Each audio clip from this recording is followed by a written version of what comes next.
Hello everyone, मैं ब्रजेश कुमार अपने YouTube channel GK by Brajesh पे आपका स्वागत करता हूं। दोस्तों, यहां पर एसएससी सीजीएल को और यूपीपी ट्रिपल एससी एग्ज़ाम को ध्यान में रखकर यहां पर जो क्वेश्चन की बात की जा रही है मैं यहां पर डिस्कस करने वाला हूं। जो बहुत ज़्यादा क्वेश्चन पूछे जाते हैं, वन लाइनर भी हैं और इसमें मैं ज़्यादा डिटेल में भी बता देता हूँ जिससे आपका पीएसएस आरओ एआरओ लेवल तक भी काम आएगा। तो जो लोग नए प्लीज़ चैनल को सब्सक्राइब करें। हम लोग ऐसे ही डेली क्वेश्चन को डिस्कस कर रहे हैं, तो जो लोग लगातार देख रहे होंगे उनको बिल्कुल फ़ायदा मिल रहा होगा। अगर आप नोट्स बनाते चलेंगे एग्जाम टाइम के पहले, अगर रिवाइज करेंगे तो आपका बेस्ट रिवीजन हो जाएगा। तो शुरू करते हैं। भारत का सबसे बड़ा वनस्पति संग्रहालय कहाँ है? तो देखिए कोलकाता में है। अब कोलकाता की बात आई तो देखिए कोलकाता में क्या है, जूलॉजिकल सर्वे ऑफ इंडिया भी है। क्या है? जूलॉजिकल सर्वे ऑफ इंडिया के भी हेडक्वार्टर हैं। वनस्पति संग्रहालय कोलकाता में है।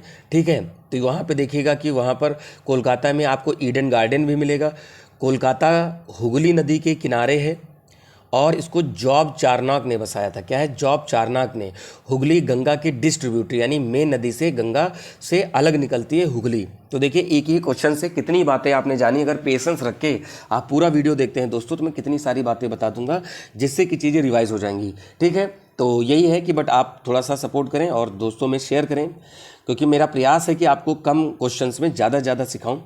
अगला है कि भारत में पहली पूर्ण जनसंख्या कब गिनी गई थी? देखिए 1881 से करी गई थी। 72 में मेयो के काल में पहली बार करी गई थी। क्या? पहली बार जनगणना हुई थी, बट पूर्ण जनगणना जो है 1881 में हुई थी, रिपन के काल में। ठीक है, तो इसका आंसर हो गया 1881 रिपन के काल में। मेयो ने पहली जनगणना कराई थी 1872 में। ठीक है, और प्रत्येक 10 वर्ष पे जनगणना करी जाती है। विश्व में जनसंख्या में पहले स्थान पर इंडिया है। मैंने करंट अफेयर के वीडियो में मैंने बताया भी है और इवन जीएस में भी बताया है। और विश्व में 17.5% जनसंख्या जो है विश्व की, उसका परसेंटेज जो है भारत के पास है। ठीक है सॉरी, थोड़ा भी स्वास्थ्य सही नहीं, इसलिए थोड़ा भी खांसी जुकाम ये सब लगा हुआ है, तो बट फिर भी मैं ट्राई कर रहा हूँ। देखिए यहाँ पर 1881 आंसर है। भारत का देखिए 943/1000 सेक्स रेशियो है। सबसे ज़्यादा सेक्स रेशियो 1084 केरल का है यानी ऊपर फीमेल है, नीचे मेल है। और सबसे कम हरियाणा का 879 अकॉर्डिंग टू 2011 सेंसस। ठीक है, ये हो गया। अगर पूछा जाए जनसंख्या घनत्व तो 1106 व्यक्ति प्रति वर्ग किलोमीटर है बिहार का। ये सबसे ज़्यादा है। सबसे कम है अरुणाचल प्रदेश का, जो इसमें 17 व्यक्ति हैं। 352 इंडिया का है, ये याद रखिएगा। तो इतनी बातें हैं, बाकी और बात करेंगे। अगला है, किस राज्य में सबसे कम जन्म दर है? केरल, उत्तर प्रदेश, बिहार या पश्चिम बंगाल? तो देखिए केरल है। यहाँ पर लिटरेसी रेट ज़्यादा है। अब ये कहोगे क्या पढ़े लिखे लोग कि जो है बच्चों के जन्म पर कम ध्यान देते? नहीं, एजुकेशन होती है, लोग इकोनॉमिकल एक्टिविटी में इन्वॉल्व होते हैं, तो जो अपना टाइम है वो क्या करते हैं कि वो अपना वर्किंग लोग ज़्यादा होते हैं। इस वजह से वर्किंग लोगों में क्या होता है, ज़्यादा बच्चे नहीं देखे जाते हैं। ये भी याद रखिएगा, क्योंकि उससे ये यहाँ पर आती बात ना कि वो अपना फ्यूचर सिक्योर कर रहे होते हैं, इसलिए। इंसुलिन की कमी के कारण होने वाला रोग? भाई इंसुलिन कमी, डायबिटीज़, बिल्कुल आपको पता है। ठीक है, ये याद रखिएगा। तो यहाँ पर जो आपके हैंगर सेल्स होते हैं उनके बीटा पार्ट से निकलती हैं, इंसुलिन रिलीज होता है जो ग्लूकोज की मात्रा को नियंत्रित करता है, ये याद रखिएगा। किस राज्य में सबसे कम जन दर है? तो वही क्वेश्चन आ गया, केरल है। मनुष्य को सबसे अधिक जरूरत होती है किस चीज़ की? विटामिन, प्रोटीन, कार्बोहाइड्रेट या वसा? तो यहाँ पर है प्रोटीन की सबसे ज़्यादा जरूरत होती है। प्रोटीन बॉडी बिल्डिंग मटेरियल माना जाता है। ठीक है, जैसे आप पनीर खा रहे हो, चना खा रहे हो, दाल जितनी खा रहे हो, दाल हो गया, पनीर हो गया, ठीक है, आपका चना हो गया, या अंकुरित वाली जो चीज़ें होती है, स्प्राउट्स जो आप खाते हो, वो सब क्या है, प्रोटीन प्रोवाइड करते हैं। ठीक है, बाकी डायरेक्ट दूध पियोगे तो दूध से कैल्शियम प्रोटीन मिलेगा, बट कैल्शियम ज़्यादा मिलेगा। बट आप पनीर खाते हो तो उसमें प्रोटीन ज़्यादा आपको मिलता है।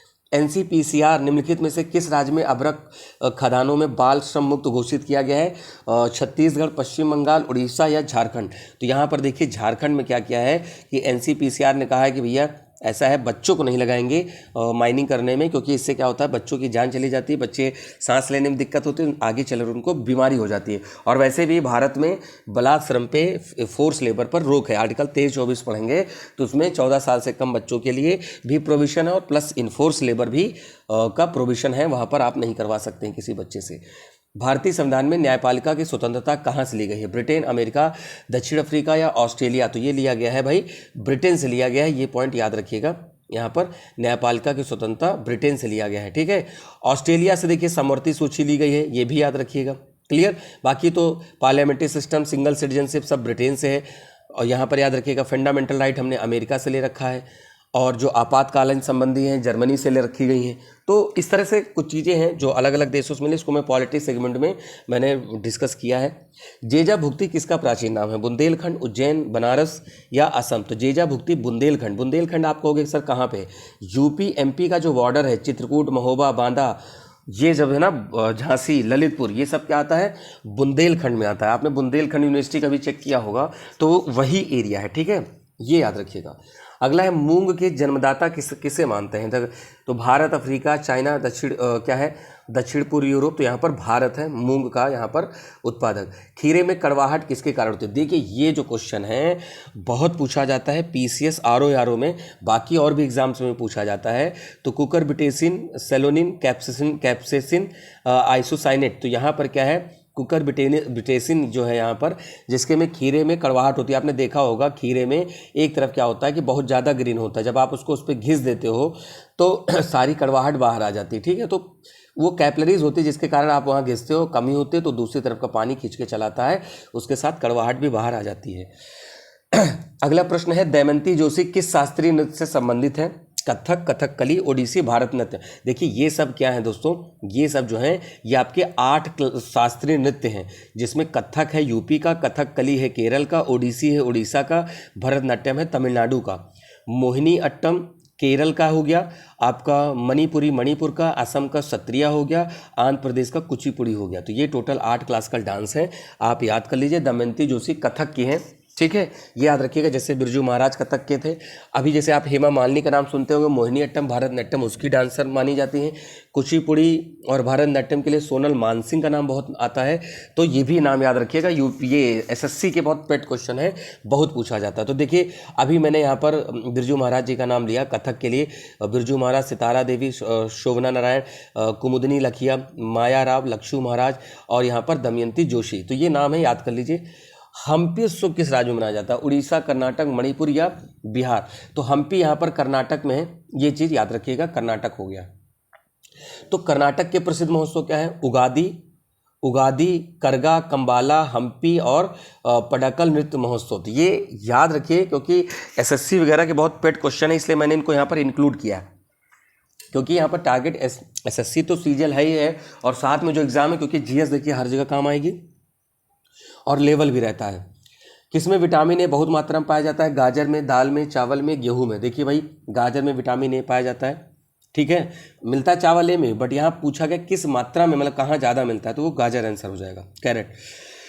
किस राज्य को 2024 के लिए सर्वश्रेष्ठ कृषि राज्य पुरस्कार? तो ये महाराष्ट्र को मिला था, ठीक है। ये करंट अफेयर में मैंने इसको डिस्कस किया था, अगर आप करंट अफेयर वाली क्लास ऐड कर रहे होंगे, क्योंकि अब आप देखिए ये करंट अफेयर भी क्वेश्चन हुआ और जीएस का भी क्वेश्चन हुआ, तो हर तरीके से मैं कोशिश कर रहा हूँ कि आपको यहाँ पर इंक्लूड किया जाए।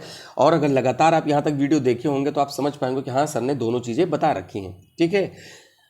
अगला प्रश्न है पश्चिमी और पूर्वी घाट कहाँ मिलते हैं? देखिए नीलगिरी पर मिलते हैं। जैसे ये अपना क्या है, ये है वेस्टर्न घाट, ये है ईस्टर्न घाट, ठीक है। ईस्टर्न घाट की तरफ बे ऑफ बंगाल है और वेस्टर्न घाट की तरफ आपको अरेबियन सी मिलता है, दोनों मिलते हैं नीलगिरी पर।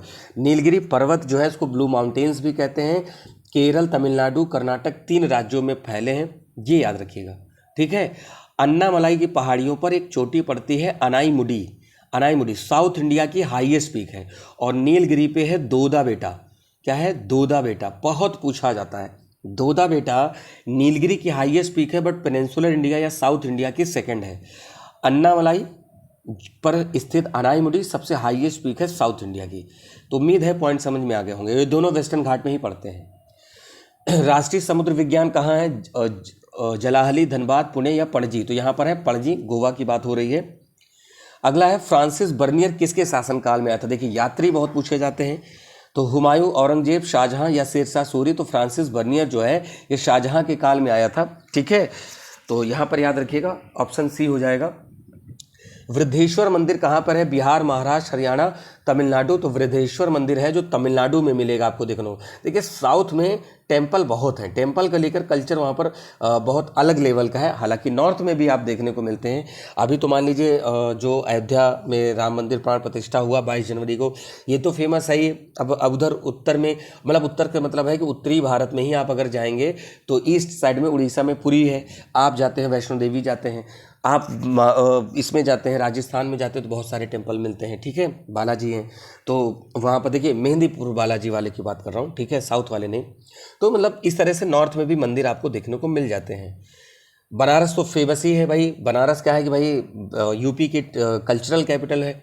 नाइट्रोजन के आविष्कारक कौन है? शिले वी Priestley, H Cavendish, Rutherford, madam Curie. तो यहाँ पर रदरफोर्ड हो जाएगा। अगला है राज्य के राज्यपाल की नियुक्ति राष्ट्रपति द्वारा किसके सलाह पर की जाती है? प्रधानमंत्री, मुख्यमंत्री, उपाध्यक्ष, यानी मतलब सॉरी वाइस प्रेसिडेंट, यहाँ उप राष्ट्रपति होना चाहिए था, चीफ जस्टिस। तो यहाँ पर है प्रधानमंत्री। ये लोग क्या करते हैं कि भाई बताते हैं, और वहाँ पर क्या करते हैं कि राज्यपाल की नियुक्ति राष्ट्रपति कर देता है। भाई काउंसिल ऑफ मिनिस्टर का हेड है, जो कहेंगे वही बात मानी जाएगी, ठीक है। अच्छा देखिए यहाँ पर जो बात आई है कि जो राज्यपाल हैं, राज्यपाल की उम्र 35 वर्ष होनी चाहिए। भाई स्टेट में गवर्नर जो होता है, जो विधानसभा से बिल बन के आते हैं, गवर्नर ही साइन करता है, तभी जाकर वो स्टेट का कोई बिल बनता है। गामा किरण की खोज किसने की थी? न्यूटन, मार्कोनी, हेनरी हल्टन या बैकुरल? तो गामा किरण की खोज जो है हेनरी बैकुरल ने करी थी। ऑप्शन नंबर डी हो जाएगा। अगला है महाबलीपुरम के रथों का निर्माण किसके शासनकाल में हुआ था? बहुत फेमस है। पाल, चोल या फिर राष्ट्रकूट या पल्लव? तो यहाँ पर आंसर हो जाएगा पल्लव हो जाएगा, ठीक है। साउथ के ये हैं चोल, चेर, पांडे, पल्लव। ये राय किस राज्य का एक प्रमुख लोक नृत्य है? उड़ीसा, राजस्थान, एमपी या गोवा? तो यहाँ पर है एमपी का। देखिए मैंने अभी कुछ कर्नाटक और उधर मैंने बताया था पिछले कुछ क्वेश्चंस में। तो एक मेरा वीडियो पड़ा होगा, आप जाके देखिएगा, उसमें स्टार्टिंग में मैंने करा रखा है। तो उस पर नृत्य या कला संस्कृति से संबंधित है वीडियो, उसको जरूर देखें। और मेरी पूरी कोशिश रहेगी उसकी लिंक दे दूं, जिससे आप क्या करें, सारे महोत्सव और सब चीज़ें रट डालें। 2011 की जनगणना के अनुसार सर्वाधिक महिला साक्षरता वाला राज्य कौन सा है? गोवा, पंजाब, तमिलनाडु, केरल? तो भैया देखिए यहाँ पर है कि भाई केरल है। केरल में 94% के अप्रॉक्स लोग वहाँ पर पढ़े हैं, जिसमें से महिलाओं की संख्या बहुत ज़्यादा है। केंद्र में राजनीतिक अनिश्चितताओं के कारण कौन सी पंचवर्षीय योजना में विलंब हुआ है? 5वीं, 6ठी, 7वीं, 8वीं? तो अनिश्चितताओं के कारण भाई 8वीं योजना। आपको पता है ना कि उस समय हुआ क्या था कि भाई 1992 में एलपीजी मॉडल लाया गया, उसी के आसपास में योजनाएं बहुत ज़्यादा नहीं चल पाई, क्योंकि इकोनॉमिक क्राइसिस भी थी उस समय, इस वजह से। इनमें से किसका उपयोग खाद्य पदार्थों के परिरक्षण के लिए होता है? आइडोफॉर्म, बेंजोइक अम्ल, टार्टरिक एसिड या क्लोरल? तो यहाँ पर है बेंजोइक, यहाँ पर है बेजोड़क नहीं, यहाँ पर बेंजोइक एसिड होगा, तो वो ट्रांसलेशन में गलत हो गया, ठीक है। अभी गूगल ट्रांसलेशन का क्या ही बताया जाए। मौलिक कर्तव्य किसमें है? मौलिक कर्तव्य आपको पता है कि भाई संविधान के भाग 4A में है, ठीक है, भाग 4A में है पहला ऑप्शन। अगर 4 की बात करोगे तो वहाँ पर directive principle of state policy है। भाग 3 में करोगे तो फंडामेंटल राइट आपको मिलते हैं, ठीक है, ये याद रखिए। भाग 2 में आपको सिटीजनशिप मिलता है, और भाग 1 में आपको स्टेट और उसके बनने को लेकर जो बात होती है वो चीज़ मिलती है, ठीक है। उम्मीद है आपको ये भी चीज़ें समझ में आ गए होंगे, क्योंकि मैं लगातार प्रयास कर रहा हूँ कि आपको 2-3 एडिशनल पॉइंट दिए जाएं। स्पीड मेरी ज़्यादा है, ठीक है, बट मेरी कोशिश है कि कम समय में ज़्यादा चीज़ें बताई जाएँ, ठीक है। स्वास्थ्य सही नहीं है तो इस वजह से थोड़ा खांसी वांसी आ सकती है, इस वजह से मैंने थोड़ा जल्दी किया है। ग्रेट बैरियर रीफ कहाँ है? तो ग्रेट बैरियर रीफ आप देखिएगा, ये ऑस्ट्रेलिया है।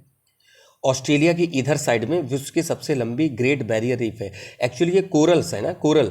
तो ग्रेट बैरियर रीफ ऑस्ट्रेलिया के ईस्ट तट पे मिलती है, या कह सकते हैं नॉर्थ ईस्ट पे मिलती है, तो पैसिफिक ओशन आएगा, ठीक है, ये याद रखिएगा। कैलाश का प्रसिद्ध शिलाकृत मंदिर निम्नलिखित में से किस स्थान पर है? अजंता, बदामी, महाबलीपुरम, एलोरा? तो यहाँ पर क्या है कि एलोरा पे है, यहाँ पर एलोरा पे कैलाश का प्रसिद्ध यहाँ पर मंदिर है। तो देखिए दोस्तों, यहाँ पर क्या है कि आपके 30 क्वेश्चंस की प्रैक्टिस हुई। आपने देखा होगा 30 नहीं, मैंने साथ में 3-3, 4-4 पॉइंट बहुत बताने की कोशिश करी है। तो अगर लगातार आप देख रहे होंगे तो बहुत फ़ायदा मिल रहा होगा। प्लीज़ चैनल को सब्सक्राइब करें, यही बस आपसे रिक्वेस्ट है। दोस्तों में शेयर करें, और इसकी टेलीग्राम पर मैं PDF डाल दूंगा। कभी कभी PDF स्किप हो जाती है, बट मैं PDF को अवॉइड भी इसलिए करता हूँ क्योंकि आप वीडियो देखोगे तो ज़्यादा सीखोगे। PDF में सिर्फ क्वेश्चन लिखा है, और अगर आप वीडियो देखते हैं तो मैंने वहाँ पर बहुत सारी चीज़ें एक्सप्लेन कर रखी हैं, जो कि आपके एग्ज़ाम के लिए बहुत इंपॉर्टेंट है। तो अभी आपका सीजल पेपर जो होगा मोस्ट प्रोबेबली आपका सितंबर लास्ट और अक्टूबर में होगा। उसी समय आपका अक्टूबर में आपका पीसीएस का पेपर होगा, फिर दिसंबर में आरओ का होगा, इसी बीच में यूपी पुलिस का पेपर हो जाएगा, ठीक है। और यूपी ट्रिपल एससी की भी जो जूनियर असिस्टेंट की परीक्षाएं होनी वो भी हो जाएंगी। तो किसी भी चीज़ को स्किप मत करिए, जीएस करंट अफेयर बहुत वेटेज रखता है। तो उम्मीद है चीज़ें समझ में आ रही होंगी। तो हम लोग अब मिलेंगे नए वीडियो में। तो जो लोग नए हैं प्लीज़ चैनल को सब्सक्राइब करें, दोस्तों में ज़्यादा से ज़्यादा शेयर करें, वीडियो को लाइक करें। थैंक यू, नमस्कार, जय हिंद दोस्तों।